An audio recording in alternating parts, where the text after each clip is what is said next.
नमस्कार दोस्तों, नर्सिंग के इस यूट्यूब चैनल पर आप सभी का स्वागत है। आज के वीडियो में हम लोग पढ़ने वाले कम्युनिटी हेल्थ नर्सिंग का बारे में। इम्यूनाइजेशन शेड्यूल्स तो जान गए। वैक्सीन दीजिएगा, हेडिंग वैक्सीन।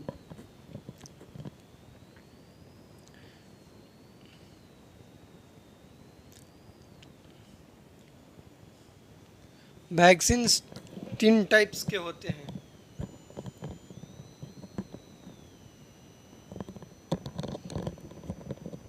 वैक्सीन कितने टाइप्स के होते हैं? तो 3 टाइप्स के वैक्सीन होते हैं।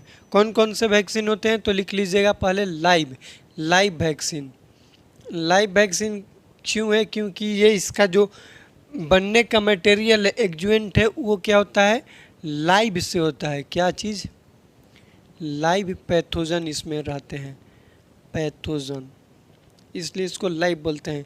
इसका याद करने का ट्रिक याद रख सकते हैं आप लोग, वाई लव द क्राइम।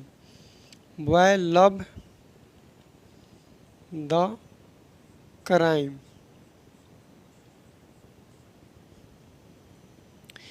इस तरीके से आप लोग याद रख सकते हैं। बी का मतलब होता है BCG। ओ का मतलब OPV, ओरल पोलियो वैक्सीन, लेकिन कौन वाला? तो साबिन वाला। वाई का मतलब येलो फीवर। येलो फीवर किस तरीके का वैक्सीन है? तो येलो फीवर लाइव वैक्सीन है। लव का मतलब लाइव वैक्सीन। लाइव वैक्सीन का ये सब हम लोग एग्जाम्पल पढ़ रहे हैं। द का मतलब टाइफी ओरल, टाइफी ओरल। सी का मतलब क्या हो जाएगा यहाँ पर? सी का मतलब हो जाएगा हम लोग का यहाँ पर चिकन पॉक्स। चिकन पॉक्स जिस और कोविशील्ड या फिर कोवैक्सीन होता है। एक सेकंड आप लोग को हम बता देते हैं। चिकन पॉक्स कोविशील्ड होता है। चिकन पॉक्स के बाद कोविशील्ड। कोविशील्ड। आर का मतलब होता है रूबेला, रूबेला। और इस आई का मतलब हो जाता है इन आई, और एम का मतलब मिजल्स और मम्स, मिजल्स और मम्स। और ई का मतलब endemic typhus, endemic typhus, typhus. इसको आप लोग थोड़ा सा लिख लीजिए। Boy love the crime. Live vaccine याद करने का ट्रिक है, boy love the crime. B का मतलब BCG। ओ का मतलब OPV। OPV में कौन सा? तो लाइव वाला, जिसको साबिन हम लोग बोलते हैं। Next yellow fever. वाई का मतलब येलो फीवर। लव का मतलब लाइव वैक्सीन है, क्योंकि हम लोग अभी लाइव वैक्सीन पढ़ रहे हैं। टाइफी ओरल जो है उसको हम लोग लाइव वैक्सीन बोलते हैं। चिकन पॉक्स और कोविशील्ड। आर का मतलब रूबेला। आई का मतलब होता है influenza virus, influenza, influenza, influenza.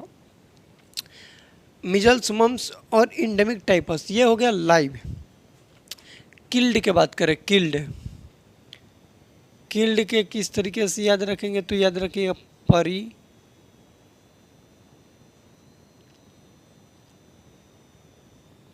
चोर थी दिल्ली में। पी का मतलब वही हो जाएगा OPV वाला, OPV ओरल पोलियो वैक्सीन, लेकिन ये सल्क रहेगा, सल्क। ए का मतलब ये क्या हो जाएगा? हेपेटाइटिस B और ए क्या है? तो ये किल्ड में आता है। आर का मतलब रेबीज, रेबीज। और आई का मतलब इन्फ्लुएंजा होगा, इन्फ्लुएंजा, लेकिन ये नेजल वाला होता है, नेजल वाला, नेजल वाला। और चोर का मतलब यहाँ पर क्या हो जाएगा हम लोग का? Cholera, cholera. और थी का मतलब क्या हो जाएगा हम लोग का? परिचोर थी दिल्ली में। दिल्ली का मतलब हो जाएगा DPT, diphtheria pertussis tetanus. Diphtheria pertussis tetanus भी किस में आता है? तो किल्ड में आता है। परिचोर थी दिल्ली में। परिचोर थी दिल्ली में OPV। OPV मतलब ओरल पोलियो वैक्सीन, साल्क वाला, या फिर IPV बोल सकते हैं। उसके बाद रेप इन्फ्लुएंजा होता है, टाइफी एम हो जाएगा, DPT कोलेरा। इस THI का मतलब typhi M, THYPHI, typhi M जो है ये हो गया, ये किल्ड हो गया। उसके बाद टॉक्सॉइड की बात करें, टॉक्सॉइड, टॉक्सॉइड। तो टी का मतलब टीटेनस, टीटानस। और डी का मतलब डिप्थेरिया, डिप्थेरिया। लीजिए जी, हम लोग का वैक्सीन क्लियर हो गया। अब जितना वैक्सीन को डिटेल में पढ़ना चाहते हैं ये सभी चीज़ को तो चैनल पर देख सकते हैं। ये वन शॉट वीडियो तो ज़्यादा डिटेल हम आप लोग को बता नहीं पाएंगे, मेरा गला में पेन भी होने लगा है इतना चीज़ बोलते बोलते। ये हम लोग वैक्सीन पढ़ लिए। नेक्स्ट अब हम लोग जानेंगे कम्युनिकेबल डिजीज़ के बारे में। तो हेडिंग अब दीजिएगा आप लोग कम्युनिकेबल डिजीज़। हेडिंग क्या देंगे? Communicable disease. इसका स्क्रीनशॉट आप लोग ले सकते हैं। अब हम लोग जानेंगे कम्युनिकेबल डिजीज। डिफिनेशन क्या है कम्युनिकेबल डिजीज का? तो बोलेंगे कम्युनिकेबल डिजीज वन पर्सन से अनदर पर्सन में डायरेक्ट ट्रांसमिशन जो हो जाए उसको बोलते हैं communicable disease. Mode of transmission अलग अलग हो सकता है, वेक्टर बोर्न हो सकता है, ड्रॉपलेट हो सकता है, एयर बोर्न हो सकता है, व्हीकल बोर्न हो सकता है, कुछ भी। लेकिन ट्रांसमिशन कैसे होगा? One person to another person directly. इसको हम लोग क्या बोलते हैं? कम्युनिकेबल डिजीज़ बोलते हैं। कम्युनिकेबल डिजीज़ और नॉन कम्युनिकेबल डिजीज़ दो टाइप्स के डिजीज़ होते हैं। कम्युनिकेबल डिजीज़ अभी पढ़ेंगे, उसका एग्जाम्पल लिख के भी पढ़ेंगे। कम्युनिकेबल डिजीज़ लिखिएगा, कम्युनिकेबल डिजीज। और कम्युनिकेबल डिजीज़ में बात करें तो हम आप लोग को क्या क्या बताएंगे, पहले इस चीज़ को समझ लेते हैं। तो डिजीज़ का नाम बता देंगे 10 गो 15 गो, जितना मेरे को याद रहेगा उतना आप लोग को बताएंगे डिजीज़ का नाम। साथ ही साथ उस डिजीज से रिलेटेड जैसे बहुत सारे डिजीज़ का अनदर नेम होता है कि high disease also known as, measles is also known as, German measles is also known as. ये सभी चीज़ें बता देंगे। उसके बाद उस डिजीज़ का कॉजेटिव एजेंट क्या है वो बताएंगे। उस डिजीज़ का मोड ऑफ ट्रांसमिशन क्या है ये बताएंगे। उस डिजीज़ का इंक्यूबेशन पीरियड क्या होता है ये बताएंगे। और उस डिजीज़ में कोई भी पर्टिकुलर खास डायग्नोसिस होता है वो बताएंगे। उस डिजीज़ से रिलेटेड कुछ भी इम्पोर्टेंट पॉइंट्स हैं डिजीज़ में कि कोप्लिक स्पॉट क्या होता है, सीडो मेम्ब्रेन किस डिजीज़ में देखने को मिलता है, बुल नेक अपीयरेंस किस डिजीज़ में देखने को मिलता है। तो इम्पोर्टेंट पॉइंट्स उस डिजीज़ से क्या है ये सभी चीज़ें हम लोग पढ़ेंगे कम्युनिकेबल डिजीज़ में। कम्युनिकेबल डिजीज़ वाला जो हम लोग का वन शॉट ये पार्ट्स है ये थोड़ा सा लंबा हो सकता है नेक्स्ट, क्योंकि डिजीज़ साइकिल भी इसी पर आधारित है। तो ये लंबा स्लॉट होगा तो इसको आप लोग ध्यान से पढ़िएगा। तो चलिए पहले हम नाम लिख लेते हैं, जितना भी हमको कम्युनिकेबल डिजीज़ याद है पहले नाम लिखते हैं। लिखना शुरू कीजिएगा। Chicken pox, chicken pox, small pox, small pox, measles, mums,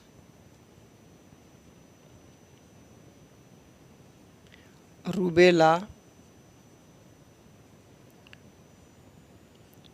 rabies, tetanus, diphtheria,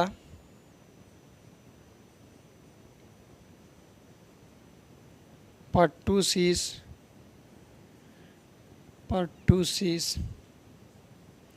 काला आजार,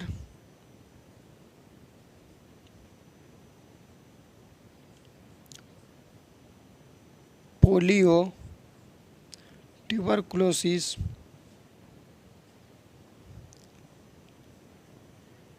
सिफिलिस,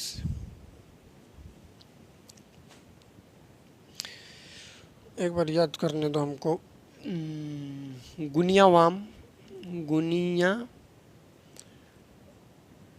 वाम,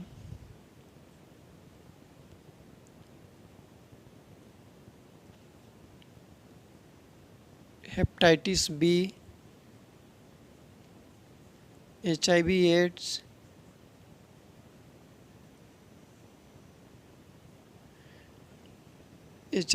हो गया। लगभग 20 बता सकते हैं और थोड़ा सा जैसे ही याद पड़ता रहेगा आप लोग हम बताएंगे, ठीक। उसके बाद यहाँ पर चिकनगुनिया एक होता है, चिकन गुनिया,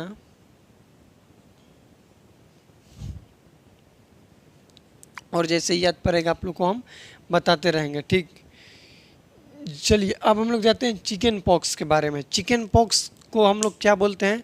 तो चिकन पॉक्स जो है इसका पॉजिटिव एजेंट होता है बेरिसेला जोस्टर वायरस। क्या होता है? बेरिसेला जोस्टर होता है। और बेरियोला वायरस स्मॉल पॉक्स का होता है। ठीक, ये जो चिकन पॉक्स है इसमें देखने को मिलता है सेंट्रीपिटल। सेंट्रीपिटल का मतलब होता है कि सेंटर पार्ट अफेक्ट होगा बॉडी का, लेकिन पेरिफेरल पार्ट्स अफेक्ट नहीं होगा। इसको हम लोग बोलते हैं सेंट्रीपिटल। याद रखना। प्लियोमॉर्फिज्म देखने को मिलता है चिकन पॉक्स का। क्लासिकल साइन एंड सिम्टम्स होता है। प्लियोमॉर्फिज्म क्या होता है? तो प्लियोमॉर्फिज्म का मतलब होता है कि मैक्यूल, पेप्यूल, वेसिकल और स्कार्स प्रेजेंट रहेगा। मैक्यूल का मतलब होता है कि ये कोई भी हम लोग का बॉडी में क्या हो जाएगा, फॉर्मेशन हो जाएगा पस टाइप के। पहले तो वाट मासा होगा, उसके अंदर पस आ जाएगा, जिसको हम लोग क्या बोलते हैं, मैक्यूल पेप्यूल होगा। फिर वेसाइकल पस आ जाएगा, तो स्कार मतलब वहाँ पर दाग देखने के लिए मिलेगा, उसको प्लियोमॉर्फिज्म बोलते हैं। जो कि होता है कि इसमें तो चिकन पॉक्स में देखने के लिए मिलता है। इतना याद करना जरूरी है। चिकन पॉक्स का इंक्यूबेशन पीरियड होता है 14 से 16 दिन। कितना होता है इंक्यूबेशन पीरियड? तो 14 से 16 दिन होता है। इतना आप लोग याद रखिएगा पहले। उसके बाद हम लोग बात करेंगे इस में स्मॉल पॉक्स। स्मॉल पॉक्स के बात करें तो स्मॉल पॉक्स का पॉजिटिव एजेंट होता है बेरियोला वायरस। कौन सा वायरस होता है? बेरियोला वायरस होता है स्मॉल पॉक्स का पॉजिटिव एजेंट। उसके बाद बात करें इसका इंक्यूबेशन पीरियड 7 से 14 दिन तक होता है। इसमें याद रखिएगा सेंट्रीफ्यूगल देखने के लिए मिलता है। क्या देखने के लिए मिलेगा? सेंट्रीफ्यूगल देखने के लिए मिलता है। इसमें सेंट्रीपिटल देखने को मिलता है चिकन पॉक्स में। लिखना आप शुरू कीजिए आप लोग।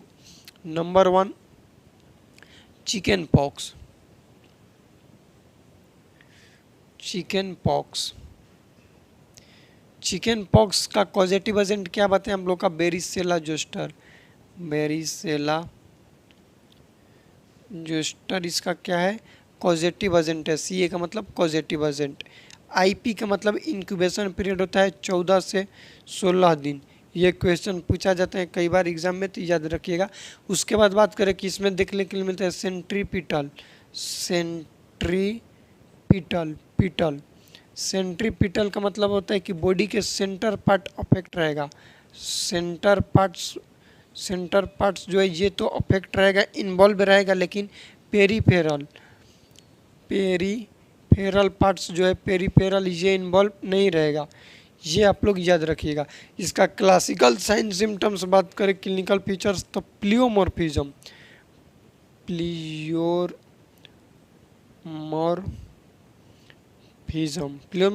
का मतलब मैक्यूल, पेप्यूल, वेसाइकल और अस्कार तीनों रहेगा। छोटा सा दाना बन गया ना, इसको मैक्यूल बोलते हैं। इसके अंदर इसका थोड़ा सा और डेवलप हो जाना, उसको पेप्यूल, और उसके अंदर पस भर जाएगा तो उसको वेसाइकल, और ये परमानेंट अस्कार छोड़ देगा, उसको क्या बोल देंगे? Chicken pox. सेकंड लिखेगा स्मॉल पॉक्स। क्या लिखेंगे हम लोग? Small pox. स्मॉल पॉक्स का पॉजिटिव एजेंट होता है बेरियोला वायरस। इंक्यूबेशन पीरियड होता है 7 से 14 दिन। 7 से 14 दिन इंक्यूबेशन पीरियड होता है। उसके बाद बात करें small pox single one disease जो परमानेंट स्कार छोड़ता है। परमानेंट स्कार छोड़ेगा कौन? तो स्मॉल पॉक्स। सेंट्रीफ्यूगल देखने को मिलता है। सेंट्रीफ्यूगल। इसका फर्स्ट साइन सिम्टम्स जो है अपीयर होता है ट्रंक पॉ, TRUN के ट्रंक, जिसको चेस्ट बोलते हैं। चेस्ट पर सबसे पहले साइन एंड सिम्टम्स देखने के लिए मिलेगा चिकन पॉक्स वाले में। इसको याद रखिएगा। थोड़ा सा आप लोग से कनेक्शन कम हो रहा है, बोर्ड की ओर ज़्यादा हो रहा है, क्योंकि हम तेज़ी से सोच रहे हैं कि आप लोग को बता दी। इसके वजह से सेंट्रीफ्यूगल का मतलब क्या होगा कि सेंटर अफेक्ट नहीं होगा, पेरीफेरल अफेक्ट होगा। पेरीफेरल में इसका साइन सिम्टम्स देखने को मिलेगा, सेंटर पार्ट्स में देखने के लिए नहीं मिलेगा। इसको हम लोग बोलते हैं सेंट्रीफ्यूगल। और सेंट्रीपिटल का मतलब पीटना का मतलब कि बीच वाला तो पिटा जाएगा और साइड वाला बच जाएगा, उसको बोलते हैं सेंट्रीपिटल। स्मॉल पॉक्स हो गया। अब थर्ड लिखिएगा मीजल्स। मिजल्स को हम लोग क्या बोलते हैं? तो रूबियोला वायरस बोलते हैं। पॉजिटिव एजेंट होता है आरएनए पैरामिक्सो वायरस, आरएनए पारा MYXO मिक्सो वायरस। इसको 4 डे फीवर भी बोलते हैं, 4 डे फीवर इसी को बोला जाता है। पॉजिटिव एजेंट के बाद इसमें इंपॉर्टेंस याद रखिएगा, कोपलिक स्पॉट, कोपलिक स्पॉट होता है इसमें। उसके बाद 3C साइन देखने के लिए मिलता है मिजल्स में। 3C में होता है कॉप, कोराइजा और कंजक्टिवाइटिस, कंजक्टिवाइटिस। कोराइजा का मतलब inflammation in the mucous membrane of the patient is known as coryza. Cough और कंजक्टिवाइटिस 3C साइन देखने को मिलता है।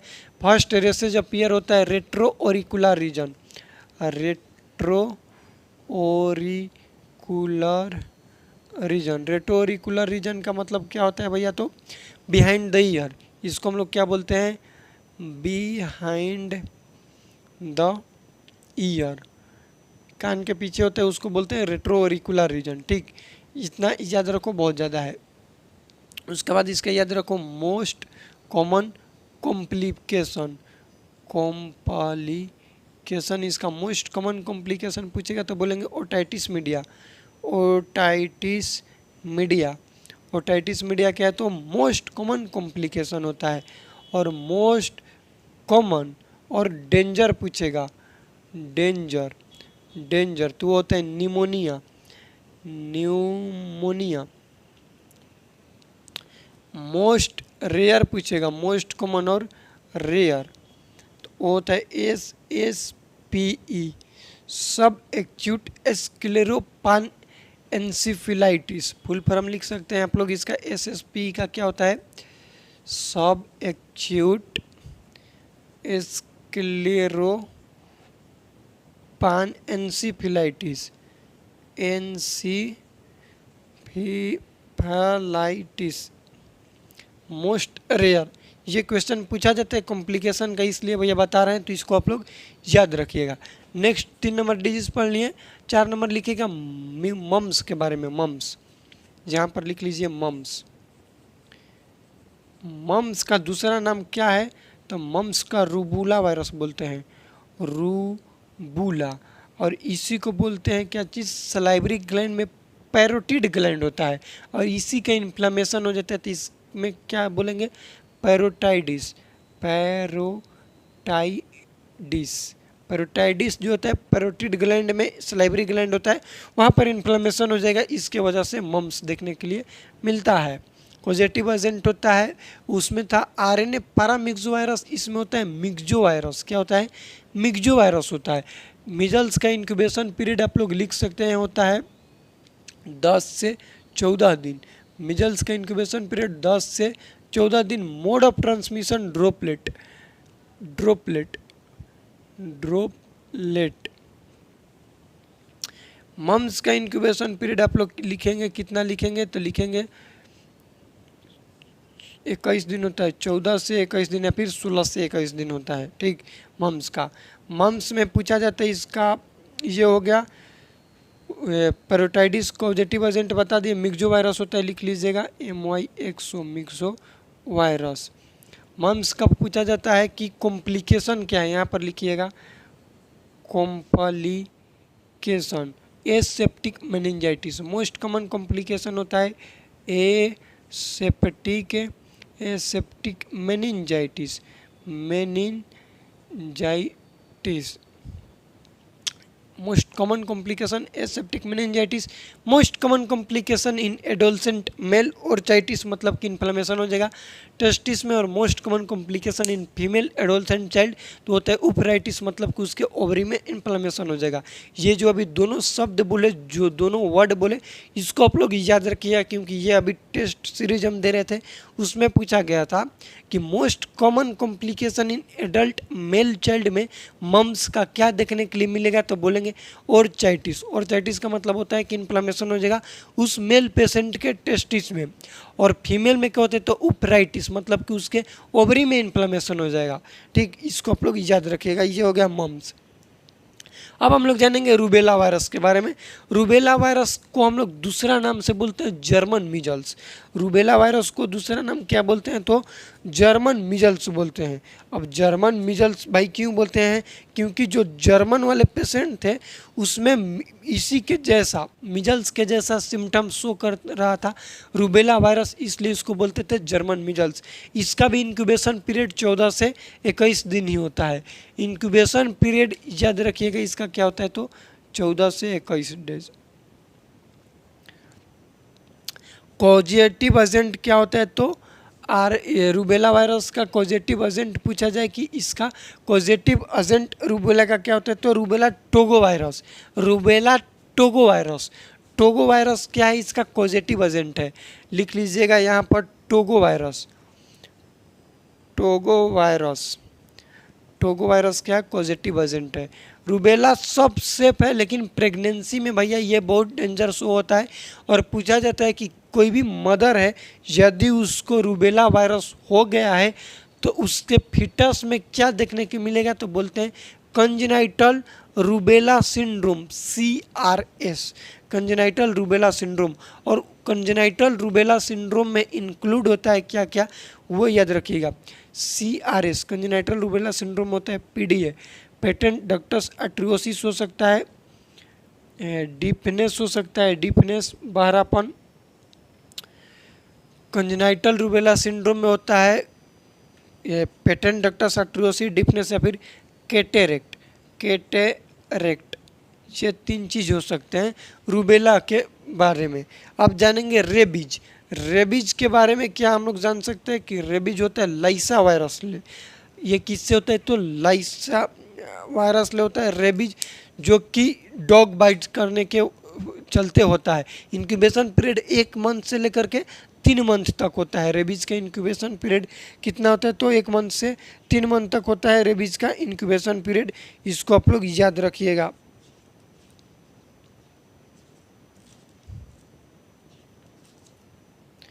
रेबीज़ थोड़ा इम्पोर्टेंट है तो इसको थोड़ा आप लोग को हम डिटेल में बता दे रहे हैं कि रेबीज़ में क्या क्या होता है।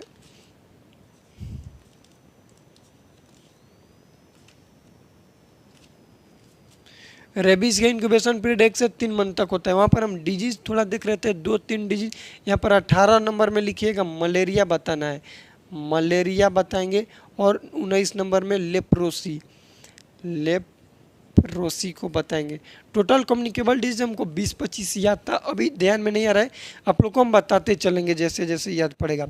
रेबीज़ के बारे में क्या क्या आप लोग लिखे पहले, कॉजेटिव एजेंट जो होता है, उसके बाद इंक्यूबेशन पीरियड 1 से 3 मंथ तक होता है। रेबीज जो होता है ना 2 टाइप के होते हैं, एक होता है फ्रूसियस रेबीज जो कि मोस्ट कॉमन होता है। रेबीज में लिखिएगा कि नेगरी बॉडी देखने के लिए मिलता है। क्या देखने को मिलता है, Negri body. Question direct exam में पूछा जाता है कि नेगरी बॉडी किस डिजीज कंडीशन में देखने को मिलता है तो बोलेंगे रेबीज में देखने को मिलता है नेगरी बॉडी। उसके बाद रेबीज में टिटनस के बारे में, क्लोस्ट्रीडियम टिटेनी इसका पॉजिटिव एजेंट होता है। क्लोस्ट्रीडियम टिटेनी इसमें देखने के लिए मिलता है क्लासिकल सिम्टम्स जो बोले, लिखिएगा क्लासिकल सिम्टम। क्लासिकल सिम्टम्स के बात करें सिम्टम्स तो होता है ओपोस्थोटोनस पोजीशन, ओपोस्थोटोनस पोजीशन, धनुष टंकार जिसको बोलते हैं उस तरीके का पोजीशन पेशेंट में देखने के लिए मिलता है।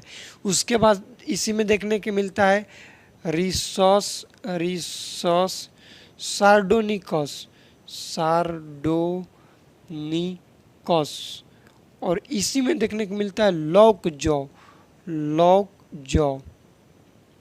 ये जितना अभी हम लिखे सब इम्पोर्टेंट पॉइंट्स है। रिसस सार्डोनिकस मेरा क्वेश्चन टेस्ट में गलत हुआ था, वहाँ से ये चीज़ हमको याद आया कि रिसस सार्डोनिकस देखने को मिलता है। टिटनस में लॉक जो तो पता ही है, जबड़ा लॉक हो जाएगा। उसके बाद ओपोस्थोटोनस पोजीशन, धनुष टंकार देखने के लिए मिलेगा। रेबीज को हाइड्रोफोबिया भी बोलते हैं, लिख लेना हाइड्रोफोबिया। ले होने के सब डिजीज मिटा दिए, 4 को 5 को लिखे थे चारों पाँच गुने के डिजीज हम जल्दबाजी में मिटा दिए, ठीक है, कोई बात नहीं है। उसके बाद हम लोग टेटनस इतना जान के बहुत है टेटनस के बारे में। डिप्थेरिया का कॉजेटिव एजेंट क्या होता है, तो कॉर्नियोबैक्टीरियम डिप्थेरियाई कॉजेटिव एजेंट होता है। डिप्थेरिया में क्या हम लोग जानेंगे कि जो डिप्थेरिया है इसमें हम लोग को देखने के लिए मिलता है बुल नेक अपीयरेंस और स्यूडो मेम्ब्रेन, स्यूडो मेम्ब्रेन देखने के मिलता है क्लासिकल सिम्टम्स में डिप्थेरिया में। इसमें टेस्ट करते हैं जिसका नाम होता है सीक टेस्ट। सीक टेस्ट किस में करते हैं, तो करते हैं हम लोग डिप्थेरिया में सीक टेस्ट करते हैं। उसके बाद बुल नेक अपीयरेंस देखने को मिलता है, बुल नेक अपीयरेंस अपीयरेंस देखने के लिए मिलता है किसमें, तो डिप्थेरिया में देखने के लिए मिलता है, ये आप लोग याद रखिएगा। Next step 9 number pertussis, 9 number देकर लिखेंगे। पर्टूसिस का कॉजेटिव एजेंट होता है बॉडीटेला पर्टूसिस, यहाँ पर डायरेक्ट कॉजेटिव एजेंट लिखिएगा, क्या होता है बॉडीटेला पर्टूसिस,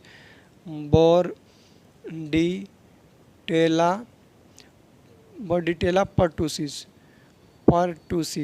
पर्टूसिस को हम लोग बोलते हैं 100 डे कॉफ, 100 डे कॉफ किसको बोलते हैं, 100 डे कॉफ तो पर्टूसिस को बोलते हैं। ये क्वेश्चन पूछा जाता है, याद रखिएगा। 100 डे कॉफ किसको बोलते हैं, तो पर्टूसिस को बोला जाता है।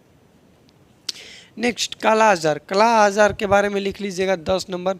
कॉजेटिव एजेंट क्या होता है, तो लेशमनियासिस डुडेरलन होता है, सैंड फ्लाई वेक्टर होता है, इसका वेक्टर पूछा जाता है। वेक्टर क्या होता है, तो सैंड फ्लाई, सैंड फ्लाई इसका क्या होता है, तो वेक्टर होता है। लेशमनियासिस भी बोलते हैं, LEISH, लेशमेनियासिस, लेशमेनियासिस बोला जाता है। हम लोग किसको बोलते हैं, तो काला आजार को बोलते हैं। पोलियो होता है, पोलियो वायरस ले होता है, जो कि पोलियो जो है वो अफेक्ट किसको करेगा, अफेक्ट करता है किसको, और इन्वॉल्व इन्वॉल्व कर होता है गैस्ट्रोइंटेस्टाइनल सिस्टम और अफेक्ट करता है नर्वस सेंट्रल नर्वस सिस्टम को अफेक्ट करता है पोलियो, इसको आप लोग याद रखिएगा। टीबी हम लोग पढ़ते हैं, चलिए ना इसको थोड़ा सा बता देंगे। टीबी ट्यूबरकुलोसिस के बारे में क्या जानेंगे कि इसका कॉजेटिव एजेंट क्या होता है, तो माइकोबैक्टीरियम ट्यूबरकुलोसिस। इसमें देखने के लिए मिलता है मोन्टेक्स टेस्ट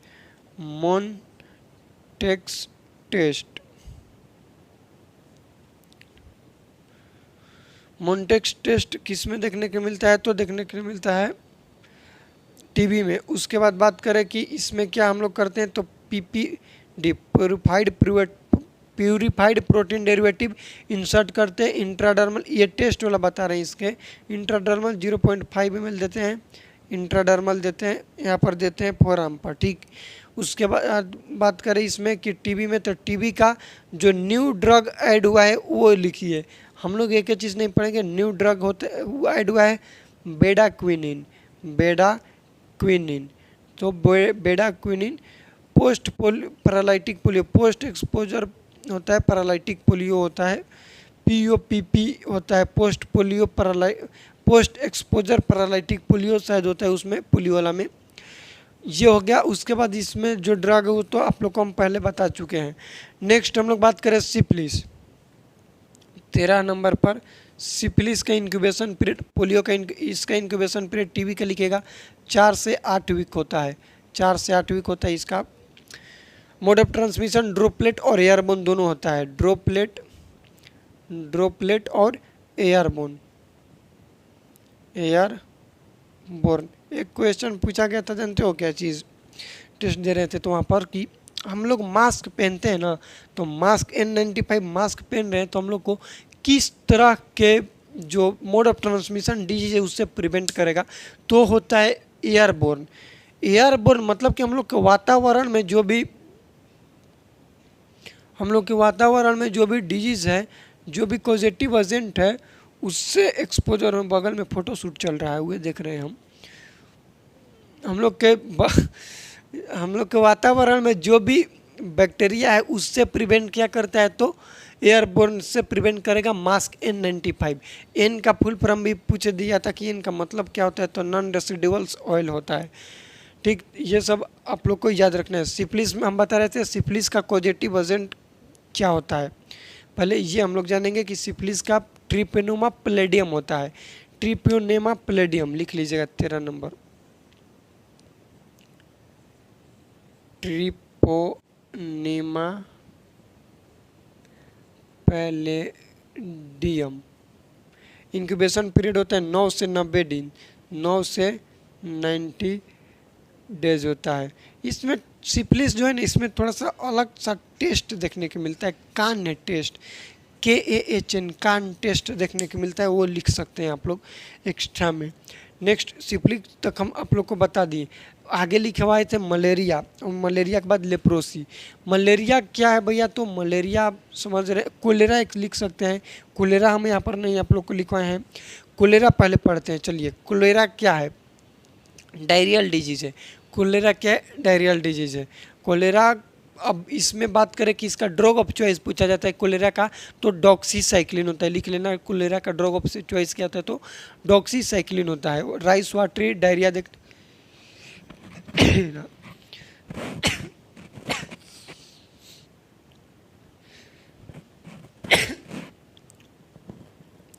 कोलेरा में लिख लीजिएगा, कुछ डिजीज कंडीशन हमको याद है, लिख लीजिएगा पहले। Cholera, cholera, dengue, dengue, malaria, malaria, 70 number पर leprosy, leprosy, typhoid,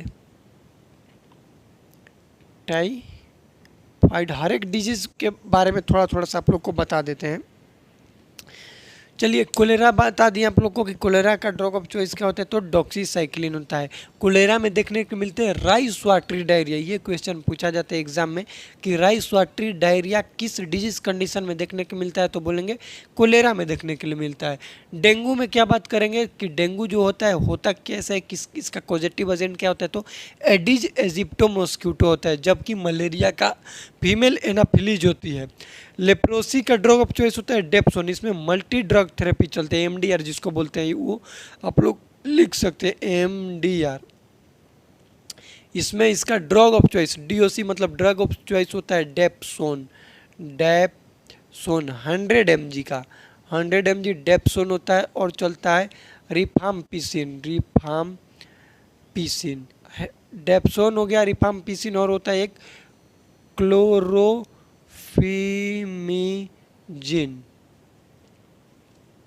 600 mg, 300 mg। चलो, लेप्रोसी का ड्रग ऑफ चॉइस, लेप्रोसी का पॉजिटिव एजेंट होता है माइकोबैक्टीरियम लेप्राई। ठीक, इसको याद रखिएगा। लेप्रोसी का दूसरा नाम होता है हैंसन डिजीज, हैंडसम ना हैंसन, हैंसन डिजीज इसी को बोलते हैं। हैंसन डिजीज किसको बोलते हैं, तो लेप्रोसी को बोलते हैं, ये याद रखिएगा। इसको हम लोग क्या बोलते हैं, कोलेरा को फादर ऑफ पब्लिक हेल्थ बोलते हैं, कोलेरा को याद रखिएगा। या फिर इसी को डायरियल डिजीज बोलते हैं, डायरियल डिजीज बोलते हैं, या फिर father of public health. Malaria में साइन सिम्टम्स में इसके 3 स्टेज देखने को मिलता है। पहले कोल्ड होगा, फिर हॉट होगा, फिर स्वेटिंग होगा। कोल्ड स्टेज, हॉट स्टेज और स्वेटिंग स्टेज देखने को मिलता है मलेरिया में। फीमेल एनाफिलीज इसका पॉजिटिव एजेंट होता है। टाइफाइड क्या है भैया, तो टाइफाइड बुखार है। ठीक, टाइफाइड क्या है, तो बुखार है, ये हम लोग याद रखेंगे। ये हो गया हम लोग का कम्युनिकेबल डिजीज़ के बारे में। अब 50 लाइक, प्लीज़ 50 लाइक आप लोग कंप्लीट कीजिए। नेक्स्ट वीडियो ओबीजी पर बनाएंगे, डिटेल वीडियो रहेगा ओबीजी का। ओबीजी का वीडियो हो सकता है कि 5-6-7 घंटा का हो जाए। ओबीजी का वीडियो फिर बता रहे 5-6-7 घंटा का हो सकता है, 7 घंटा तक होगा, लेकिन वन शॉट होगा, कंप्लीट डिटेल वीडियो रहेगा। इस वीडियो में 2 चीज़ हम छोड़े हैं, हमको याद है। एक छोड़ दिए यहाँ पर हेल्थ सिस्टम इंडिया, क्योंकि कल ही वीडियो इस पर बना चुके थे इसलिए। और जितना भी न्यूट्रिशनल प्रॉब्लम जैसे ICDS, इसका फंक्शन क्या है, बेनिफिशियरी कौन सा है, RCH जो है इसका फंक्शन क्या है, बेनिफिशियरी क्या है, ये सभी चीज़ें छोड़ें तो न्यूट्रिशनल प्रॉब्लम से रिलेटेड वीडियो हम बना देंगे। नेक्स्ट वीडियो कोशिश करेंगे कि बना दे। थोड़ा सा गला में भी प्रॉब्लम हो गया बोलते बोलते। और हाँ, टेलीग्राम चैनल पर आप लोग ज्वाइन हो जाइएगा। टेलीग्राम चैनल का नाम है सत्यम नर्सिंग। टेलीग्राम पर जाकर सर्च कीजिएगा तो टेलीग्राम चैनल का नाम शो होगा, ज्वाइन हो सकते हैं। ये जितना भी चीज़ें बताएं हम पहले आप लोग को बता दें कि यहाँ पर एक पेपर पर हम लिख चुके हैं थे, पेपर पर अपने से इसको हम लिखे थे, यहाँ पर आप लोग देख सकते हैं, तब बनाए। तो पेपर को हम फ़ोटो ले लेंगे और फ़ोटो लेकर ग्रुप में सेंड कर देंगे, तो आप लोग ज्वाइन हो जाइएगा। तो ये चीज़ आप लोग के लिए बेनिफिट रहेगा। वीडियो में कुछ भी डाउट होगा तो कमेंट कीजिएगा। मिलते हैं अगले वीडियो में, तब तक के लिए जयराम जी की बहुत बहुत धन्यवाद यहाँ तक आप लोग को वीडियो देखने के लिए।